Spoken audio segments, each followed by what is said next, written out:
All We love right. Victoria. Well, we are a couple minutes after the hour here, so I'm going to begin. I know there will be other people that will be joining us, but just to make sure we have enough time as possible to hear from the panelists.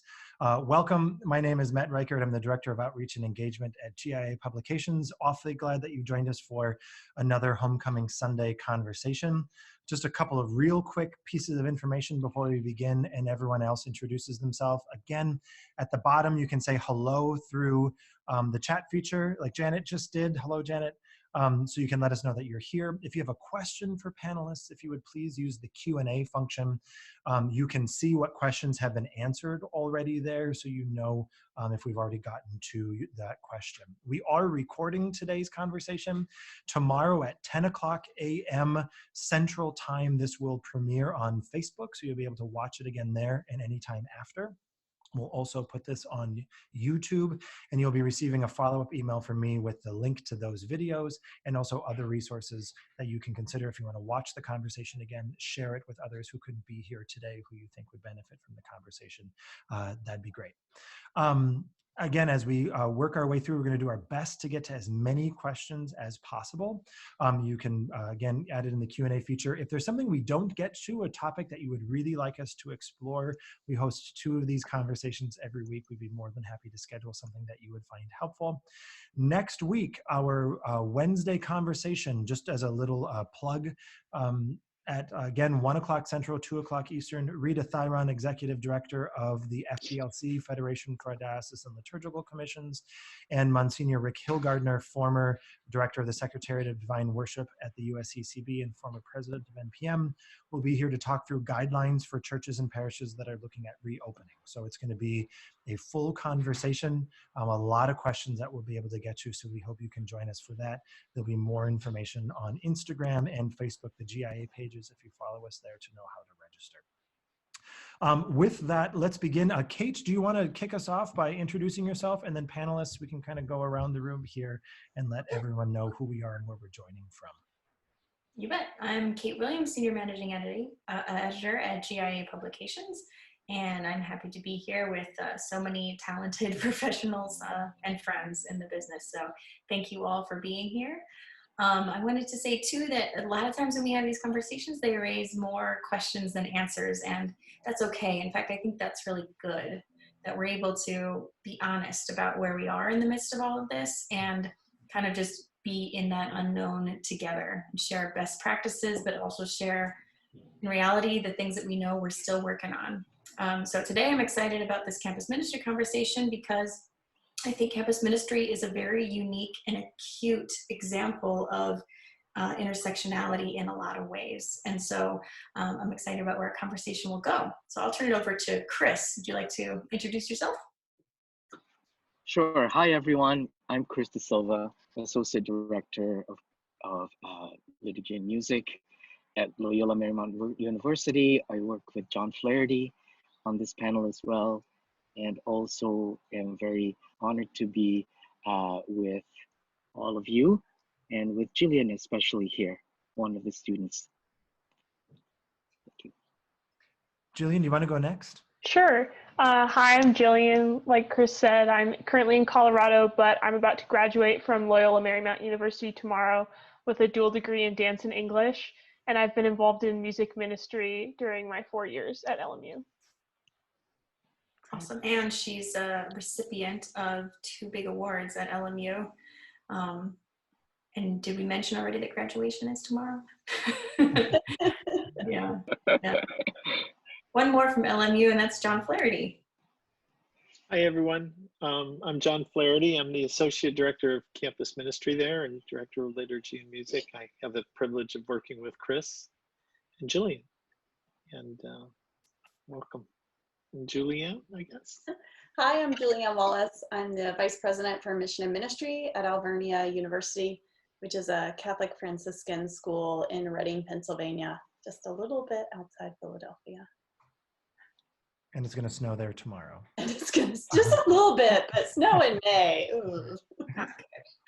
So maybe, I mean, so thanks to all of you for joining. And again, all of you who are listening, we clearly have a lot of expertise sort of across the board represented, which we're really excited to tap into here. John, I'm wondering if maybe we could start with you to set the stage.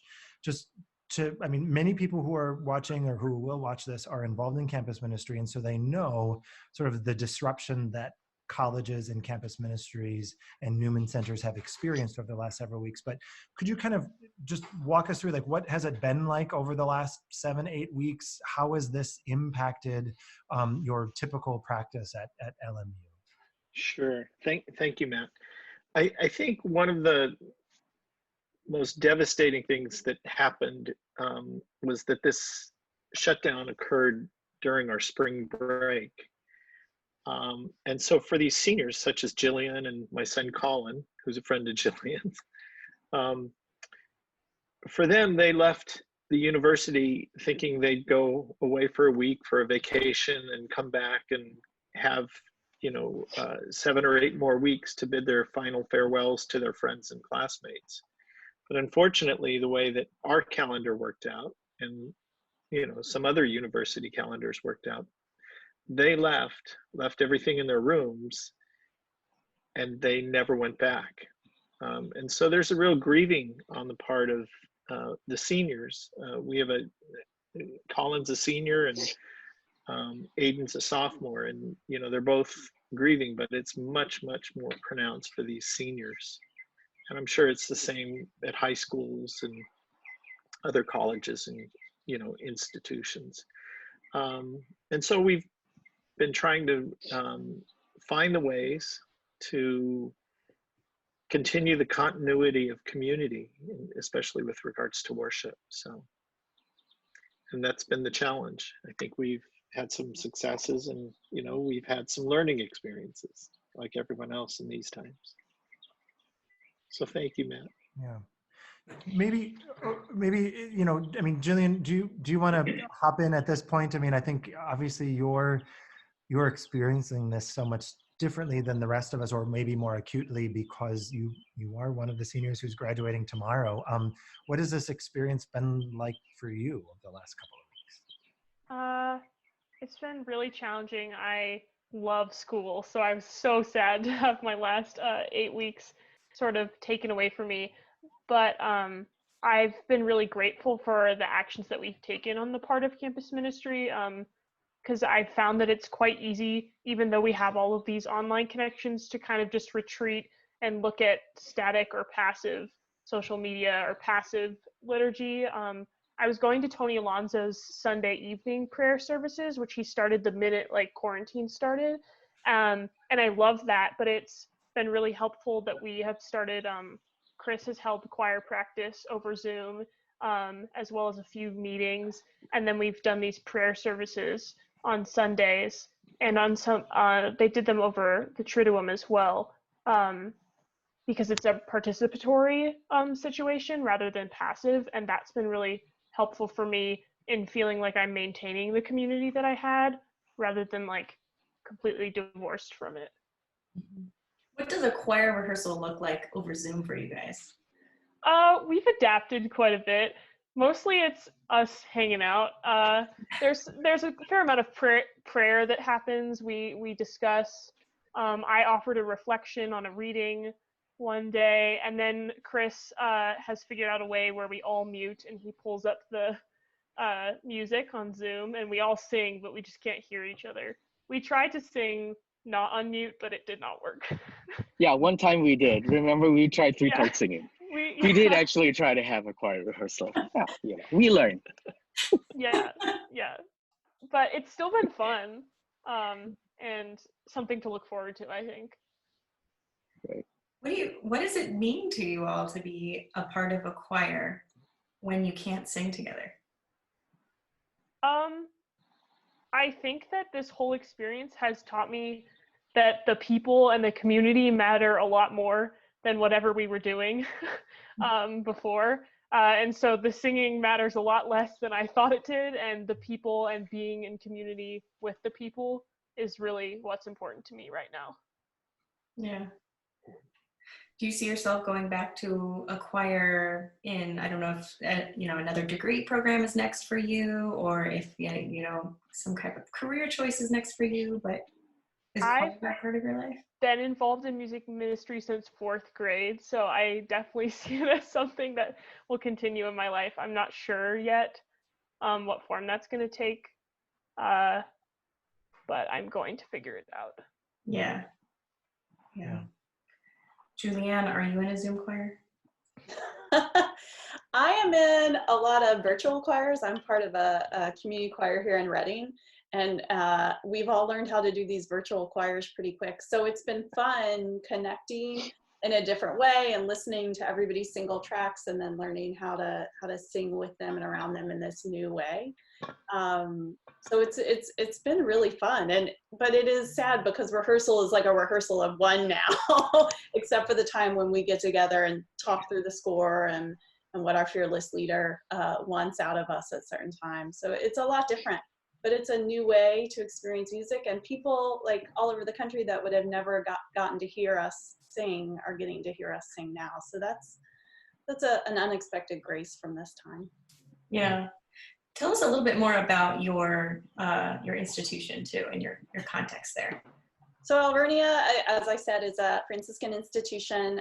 We're sponsored by the Bernardine Franciscan Sisters, they came over from Poland about 125 years ago. And one thing that has been at the heart of our response to this whole crisis has been responding through a Franciscan lens. And Jillian, you could be Franciscan because you hit the nail on the head when it's about community. And when we think about educating from a Franciscan perspective, it's about fraternitas, community, brotherly community, but brother and sister community, and also minoritas. So thinking about how do we maintain our community, maintain community even for the least of these. So in my position, I'm not only thinking about taking care of our students that are actively engaged in ministry, but about those students who, when they go home to rural Pennsylvania, probably don't have high-speed internet. So how do we maintain a connection with them? Some of our students, when they had to go home, we were already back after spring break, but we had to send students home and they might not have homes to go to, or the place where they have wasn't safe. So we've really been trying to lead with our charism and maintaining and building community in different ways, especially through worship. We've done a lot of new and creative things that we would have never had the opportunity to do had we been still on campus. Yeah, I think I'm glad that you spoke about that, because one of the things that I notice and respect a lot about the way that many colleges or Newman centers operate is with a real distinct focus on charism and identity. And there's all kinds of reasons why that might be true. And I know that obviously with the Franciscan charism where you are, Julianne, and then Chris and John and Jillian with the Jesuit identity and charisms there at LMU. I mean, it's a great model for those of us who are in parish ministry, because of course, whether or not our parishes are staffed by religious order or schools staffed by religious order, we have patrons, right? Or we have a patron of our diocese. We have other connections that at times like this we can really latch on to or lean into. So, so it's helpful to hear that example of what your experience has been in Pennsylvania. John or Chris, how have you experienced the Jesuit identity of LMU differently or in a more concentrated way over these last few weeks? Well, for me, this is really the pivot point for us to sort of like reimagine an identity, right? And much like the Franciscan identity of being in community, I mean, Ignatius calls us to be people for and with others, right? To encounter and then to accompany. And so for me, this is just another way of realizing that and finding God in all things, which also comes from Ignatius, right? Finding God and seeing God in everything. And so how then do we reimagine this Ignatian identity? And so we look at what Gillian already brought up about, relationships and coming together on the Zoom platform and being a little bit more, involved in just catching up with each other, and through these conversations, processing, you know, our loss, our absence, and the lament that comes with all of that. And I think it's just one way, and just identity of really communicating with each other. Are you guys? Go ahead. No. I was going to just add to that. Accompaniment is a big word and big, you know, one of the core principles of Ignatian spirituality. And, you know, the gospel reading of a couple of weeks ago, the road to Emmaus, is very central to so much of what, you know, so many of the terms that we use and the stories that we remember to set the world ablaze. And I think Chris's prayer for generosity, Jillian can speak to this a little more, but in a lot of our prayer services and reflections with the students, we've talked about consolation and desolation, but also gratitude and gratefulness. And so Chris's pieces of music, This Is How, and his prayer for generosity have been important kind of touchstones for us to hang on to in these times. Are any of you talking about plans for the fall and what, you know, the next round of classes might look like? It's really hard for us. I mean, here at Alvernia, we have like plan A, B, C, and D, because we just don't know. Kate, you mentioned it earlier, there's so much that is unknown. And whenever we try to put a known onto it, that's going to change in a couple of days based on what's going on and what area of the country you live in. Mm-hmm. So it's almost, I was meeting with a fellow Franciscan mission officer a couple weeks ago, and she said, it's kind of like you're on pilgrimage. We are on a pilgrimage, and we don't know what we don't know. We don't know how we're going to come to the end. So how do we plan for that? So as we begin to talk about what's going on and how we're paying a lot of attention to our incoming freshmen and our sophomores, because for us, those are the students that have the most need right now. And it's important that we personally reach out and find ways to build community with them. One, so that those freshmen who have no idea what it's like coming into college, we're going to reach out to them this summer and create small faith sharing groups, opportunities for prayer so that they can get to know our community. Getting students like Jillian, maybe some students that have already left or active students in ministry to get involved with them. And then more of the same for our sophomores, but those are some concrete plans that we're really looking on. And the reason why we're not as worried about the juniors and seniors is because they've got 2 years under their belt. They know the rhythm very well, and we're fairly confident they're gonna be okay. Mm-hmm. So that's how we've that's our plan A so far. Just to jump on there, the Journal of Higher Ed had, what was it, Chris, 15 scenarios, 15 possible scenarios that we've been talking about. And because I'm in administration, I'm in some of these conversations, but there's so many unknowns that are even beyond what we can see as obvious. You know, you have faculty members who are over 65, you know, so even social distancing in a live classroom situation, that's still an issue for them. You have faculty members who are caring for a partner or a spouse or another person who is vulnerable. You know, there's the question about students living in residence halls, and you know, they're right on top of each other, really. They're very close, and so there are all those questions. But we're searching for the ways to reach out to this incoming class also. One of the ideas that we've talked about is taking our campus ministry staff of 13 or 14 and dividing up the roster for the freshman class and making a personal phone call to each one of those people. So it's finding creative ways to reach out to those new students. And as Julianne would know, the research shows that you know, juniors and seniors will come back because they have so much skin in the game already. But if the research also shows that if a first-year student doesn't find a place to belong and to connect to within 6 weeks of their first semester, the retention rate changes dramatically. They're more likely to opt out sooner. So that's really, I mean, it's fascinating to me because of course I myself am also in a higher education context here at St. John's and St. Ben's in central Minnesota. And you know, we've seen the exact same thing, right? When you find that place of belonging, it's a different ballgame, right? And of course, those parallels also exist for all of our faith communities and our parish communities.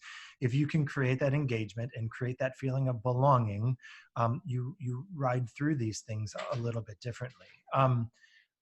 As you think about, I mean, the examples that you've all given of finding and nurturing that belonging, from simple phone calls to thinking through the perspective of a first-year student, I think are really helpful. Any other just real practical advice or guidance or strategies if I'm in parish ministry, thinking about how do I create an opportunity to develop that belonging? Any place you would suggest we start, or things that you've also experienced so far you would recommend? I mean, with the experience of this online transition and pivot, right? There's always this thing about to be improvisatory, but keeping things that are familiar, right? So I think Gillian knows this. At our choir rehearsals, what did we want to sing all the time? We wanted to sing the songs that were so familiar to us, and the things that we missed. We wanted to just be there.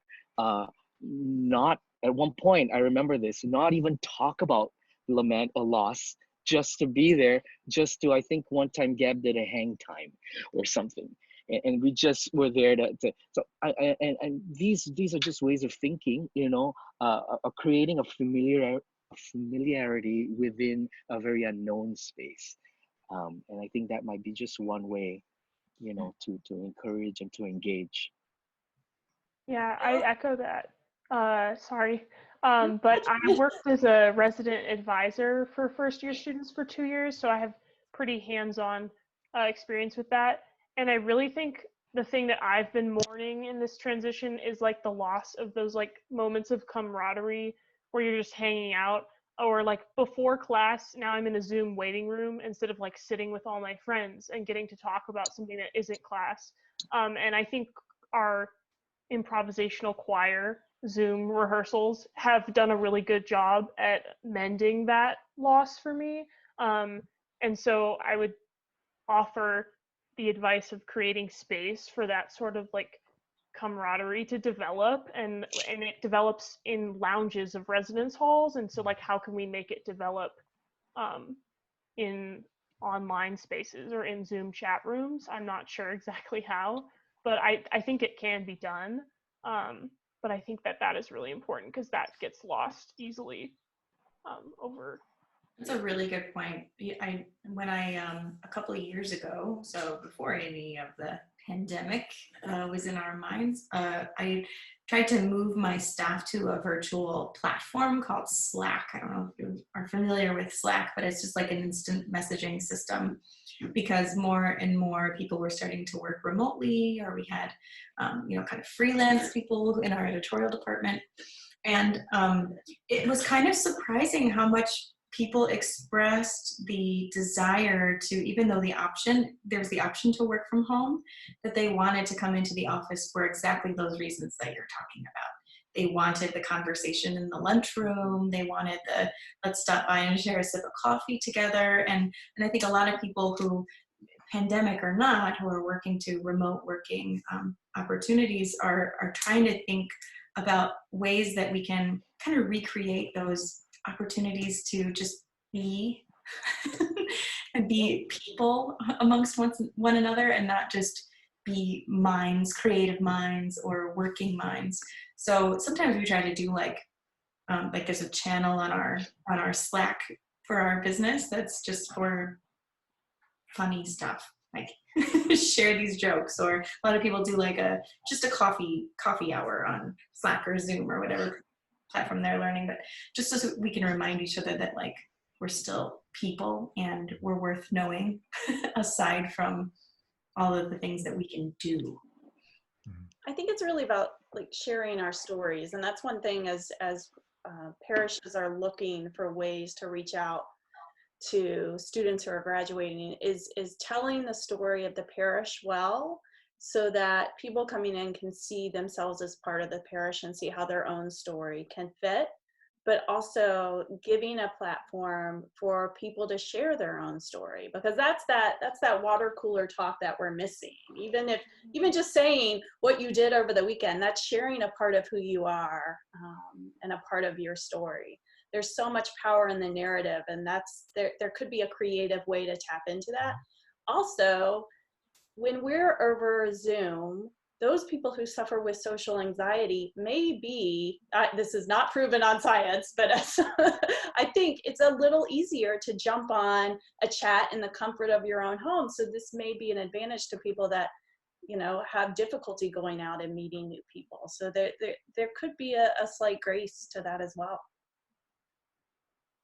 Yeah, I know one of go ahead, John. No, it's okay.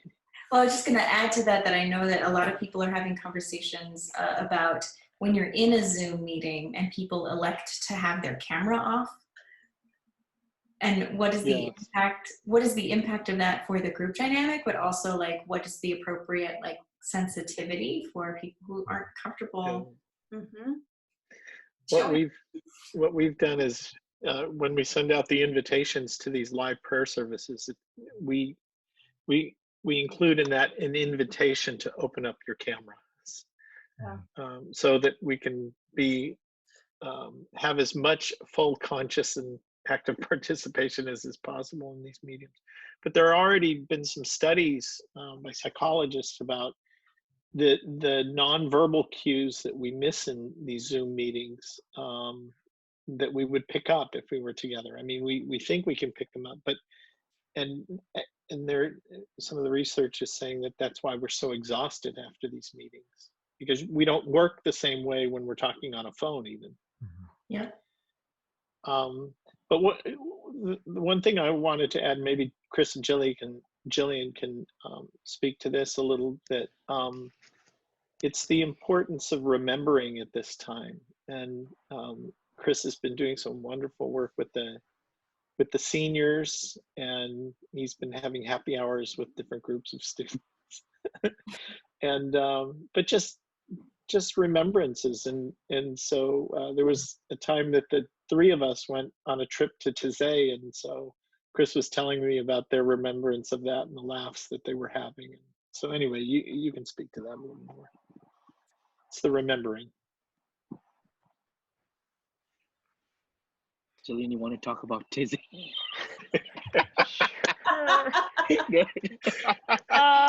Well, my first year in college, I went to Taizé with Chris and John and a group of students in France to the ecumenical monastery.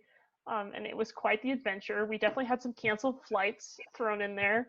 But it was so much fun, and Chris had found some photos from it and shared it in our last choir rehearsal, because we were sharing photos of all the seniors that were leaving. And so periodically people would be like, oh, I have a photo of this person, and then they would share their screen, and then they talk about where the photo came from. And so Chris was sharing photos of me from a very long time ago. So that was really fun. Yes, I had long hair. It was a whole nother world. But yeah, I think that make that space for doing things that are fun and that have laughter has been really helpful for me, because I feel like every time I turn on a device, it's about the pandemic. Like even on my social media, which is predominantly like dance, it's all these dancers dancing in their rooms. And so it's really helpful to have the space to like reminisce in a happy and like fun way. I think that's brilliant, and I at the heart of what we do best, right, is storytelling. and is that remembering and that reminiscing. And I think any chance that a group, a parish, a school, a choir, or whatever, has that opportunity to remember those stories and those moments, to recall that, obviously that experience is a part of your story. And sure, the pandemic is a part of our story, but it's not exclusively our story. There's so much more to it. I mean, I think it's helpful to reclaim that. I think it's also helpful to re-ground ourselves in that. I think that's a brilliant recommendation. And I wonder, like, it's clear that in a campus ministry, you obviously you're intentionally trying to foster community pretty quickly among a constantly changing group of people, right? As students graduate and new students come in. And then you also are trying to remember and reminisce and pull in the story of those who were there in your alumni or other people who are connected to your community. Do any of you have any suggestions or ideas or things that your communities are doing right now to stay connected meaningfully to alumni, especially as summer reunions are canceled and commencements are canceled and other times when people would be able to gather together? How are you reaching out or engaging that segment of your community? Well, for me, within this Zoom worship services that we're doing, I mean, it really gives us a chance to reach out to those, who are practicing music, worship leaders in parishes, to join us and be in their space, and then be in this greater virtual space with us by singing. We've had an alumnus who works in Portland, lead a prayer. We've had people from all over, do a reading. Tony Alonso stopped by the other day, sang Greater Glory of God for us at our senior send-off prayer. Those kinds of things. Yeah. We have a tradition here at Alvernia that it's a mission moment. It's a time of prayer or a quote that we share at the beginning of a class or a meeting or an event. And we normally send one out just community-wide. And when the pandemic started, Mission and Ministry started recording faculty, staff, students, alumni, and Bernardine sisters, just telling a little bit about how they're doing in the midst of pandemic. And that has been a really effective way to engage, especially our alumni, to give them a platform to talk to our current students about how they're doing and about there can be hope after this, especially for our seniors who are making that transition. And then another thing is we've started doing Zoom chats with our Bernardine sisters, because when we're talking about building community, we can't forget about our sponsors. They are the most vulnerable community. There's very few who are under 60 at this point. We also have the retirement home with us on campus. So it is very important, even going into the pandemic as a mission officer, I was worried about preserving those stories of our sisters who are part of the founding legacy of Alvernia. We're not that old. So a gift in this is we've been sitting down every week and I've been doing Zoom chats that I'm recording with the sisters who are just telling their own stories that I have not even heard. And so we're preserving the legacy. And I think that's one great gift that we get to hear the stories of our sponsors and the stories of our alumni in a way we had never thought of to do before. It's really awesome. And like, you're making me like, I can't believe I haven't realized this before, but it just, in listening to you guys talk, like remembering is what we do when we go to mass. Like we're doing this in remembrance of me. We're literally, I remember the first time somebody pointed out to me, I can be a little slow, but it helps when somebody can point it out to me that the word remember is to member again, like become, remember, putting it back together, putting the body back together. And so it's just listening to you talk, like my imagination is unlocked to imagine us all together again through that sharing of story and, repeating of history and telling of this is what we do when. That's a really beautiful thing, whether you're in campus ministry or not, but that's really, really smart. I'm so glad you guys are capitalizing on that. With regards to the question to alumni, I had a conversation with Lloyd Torgerson, who's a pastor of one of the large churches here in Los Angeles, and it was before Holy Week, and he said, you know, he's really going to miss the foot washing on Holy Thursday. He said, but you know who's doing that are the first responders. And so I reflected on that a little bit, and then Chris gifted "This Is How," this beautiful piece to LMU, to the community of LMU, and we use it during our foot washing. So based on that, based on my reflection about Lloyd Torgerson, I thought, you know, I'll put a message out to the entire university community and ask folks for the names of first responders, alumni, parents of students, you know, parents, relatives of faculty and staff. And we created this video, and I'll share it with Matt and Kate.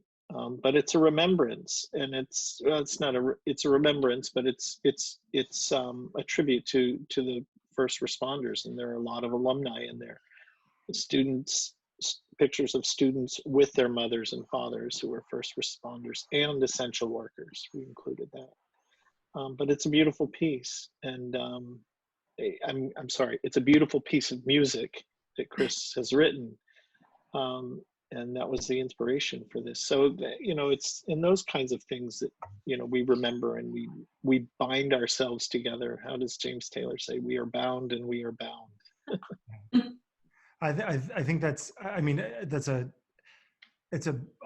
beautiful thing to do, obviously, to honor a segment of that community, even that's not always physically together, that is, you know, the LMU community all over the place.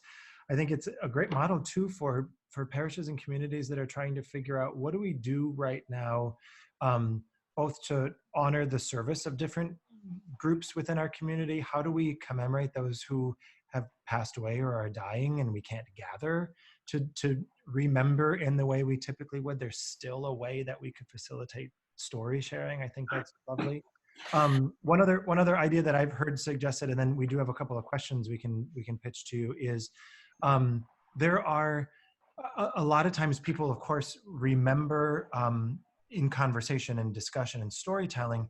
They also remember because of some sort of sensory experience that causes a recollection. And I know here at the Abbey, for example, you know, the monastic community gathers 5 times a day for prayer, and 10 minutes before prayer, they ring the bells as a call to prayer.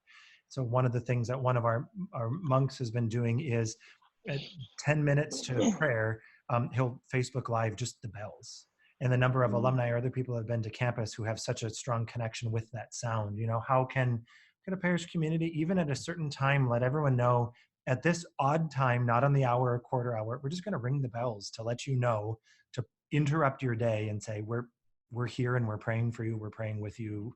You know, I mean, there are ways that even through that sensory perception, we can create those connections. A quick question here. For those of us who are not technology savvy, Elisa writes, where can we go to learn how to make videos or how to do these rehearsals together, how to get some advice or best practices?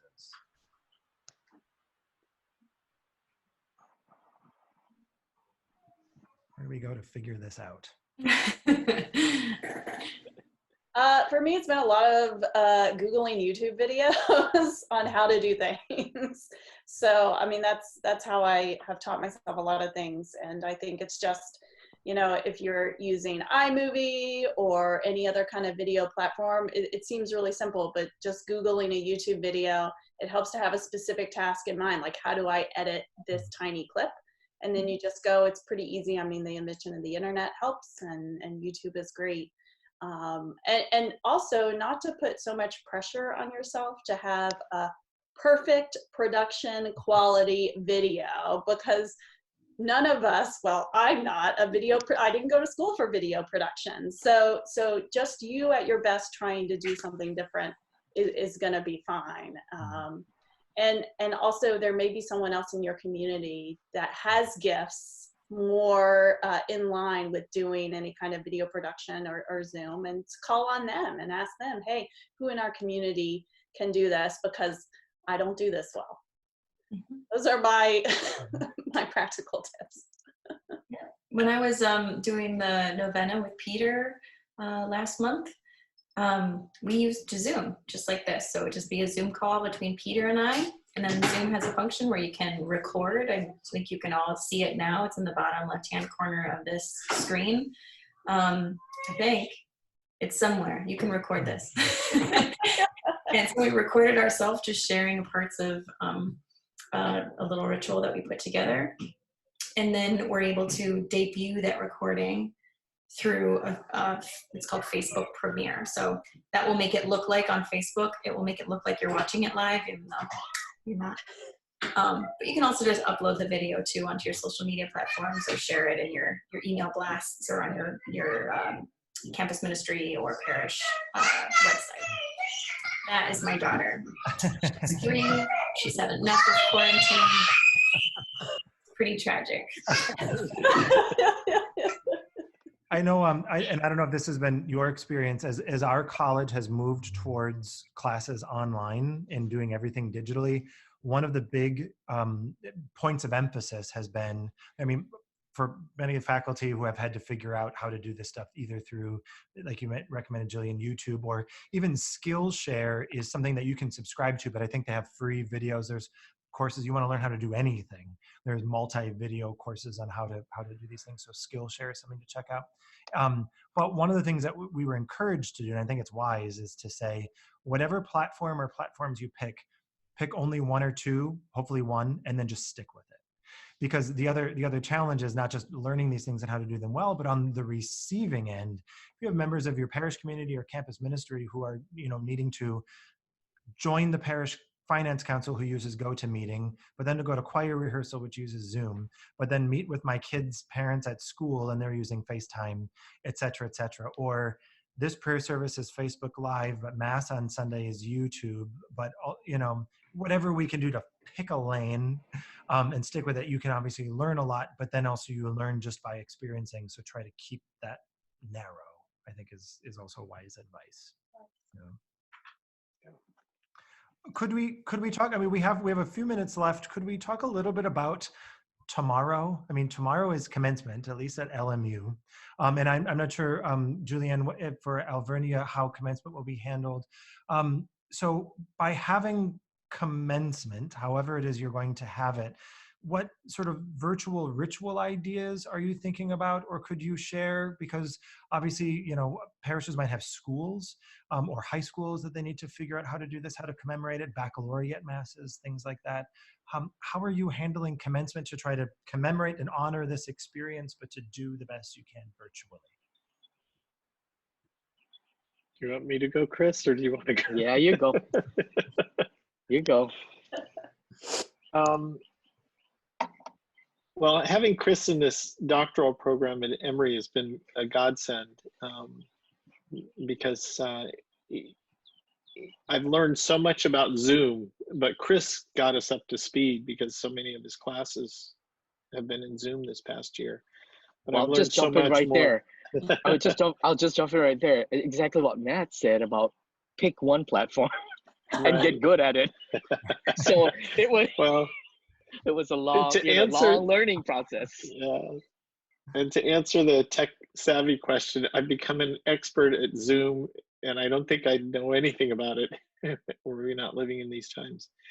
But early on, we made the choice not to go with Facebook Live or, and there's nothing wrong with all of these other platforms, but we wanted to make these prayer services as live and present and in the moment as possible. And so that's why we went with Zoom.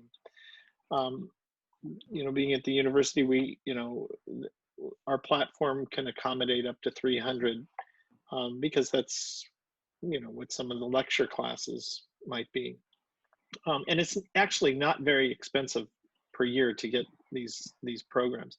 Well, for commencement, we convinced folks to purchase the plan that will allow us to host up to 1,000 in real time. And so right now we've got 700 RSVPs registrations for tomorrow's prayer service. And to your question, Matt, I'll let Chris speak to Chris and Jillian speak to this because they're both involved in the music parts of it. But we found very creative ways to allow students to lead music, and Chris has worked very hard to record certain things so that the vocalizing can be live. But two things that I'll just mention, and one is the remembering piece that's so important. And this is another answer to the tech savvy question. I've been working with, the university photographers and videographers, and we've created this beautiful video, and I wish I could show it to you now, but I have to hold it until tomorrow and then I'll give it to you. This beautiful sweeping video of LMU and students learning and teaching as a way to, again, bring them back to the campus. And it's based on Tony Alonso's The Greater Glory of God, which is a centennial hymn of LMU. LMU commissioned Tony to write that for us when he was here, working here. But it's this beautiful anthem that we've all kind of grown to love, and everyone that I've previewed this to, from the president to a couple of students and administrators, the thing that comes back is, I'm crying, I'm weeping, watching this, because it's a touchstone. It's a way to connect the head to the heart, and I think that's a big part of Ignatian spirituality and educational pedagogy is, it's where the intellect meets the affect. It's where the head meets the heart. And for us in campus ministry, working with our colleagues in theological studies and other places, we're where the theorem meets the praxis. So, that's how we look at it. And so we'll also have a blessing that we've adapted that we do every year, where the students, the parents will lay their hands on their sons and daughters at home, and we'll have a blessing. And it's Laurie True's Irish blessing that holds that together. You do a lot of GIA music. Yeah. Anyway, I'll turn it over to Chris and Jillian about the music parts. Yeah, don't give away too much. Jillian doesn't know about all of this. So anyway. I've been to 3 commencement masses. I know how it works. On that note, usually what we do is today is Friday. We normally have our commencement mass tonight, and we're in a different, we're not in Sacred Heart Chapel. We're in a pavilion, in the basketball pavilion, in-person pavilion, and just taking that idea and transforming it into a virtual prayer service is something that we've learned through the weeks. We've processed through the weeks, and I go back again to what Matt suggests about taking something that and slowly learning ways in which you can improve. Get people to come together, and all of that at the mercy of technology, of course, because I believe in our last prayer service, there's nothing you can do. Gremlin shows up and everyone's Wi-Fi goes right. So but for some reason, what we've done is we've divvied out the entire script and included different seniors to be part of the prayer, to not only read the first or second reading, but also to pray a blessing prayer, to read the we've divided all the prayers up, and I think, John, we're doing a meditation on the first principle. Yes, the first and founding principle of Ignatian spirituality. But